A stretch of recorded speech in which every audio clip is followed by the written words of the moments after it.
అయితే కొంతమంది unknown peoples మాత్రమే కాకుండా కొంతమంది ఎక్స్పర్ట్స్ కూడా దీని గురించి తెలియజేయడం జరిగింది. అంతెందుకు ఫేమస్ క్రిస్టోఫర్ కొలంబస్ కూడా 1493లో తన డైరీలో ఏం రాసుకున్నాడంటే, అడ్మిరల్ రియో డెల్ ఒరో అనే ప్రాంతానికి చేరుకోవడానికి కొద్దిసేపటి ముందే 3 మెరమైడ్స్ అనేవి కనిపించాయంట వాళ్ళకి. అండ్ అవన్నీ నీటిపై తేలుతూ కనిపించాయి.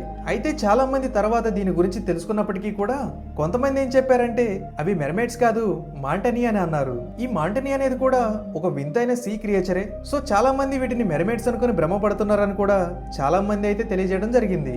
ఆ తర్వాత జాన్ స్మిత్ ఆఫ్ బోచోహాంటాస్ ఫేమ్ అనే ఒక వ్యక్తి కూడా తాను రియల్ లైఫ్ లో మెరమైడ్ ని చూశానని చెప్పి అందరికీ కూడా క్లెయిమ్ చేసుకోవడం జరిగింది. 1614 సంవత్సరంలో ఇతను ఈ మెరమైడ్ ని చూడటం అయితే జరిగిందంట.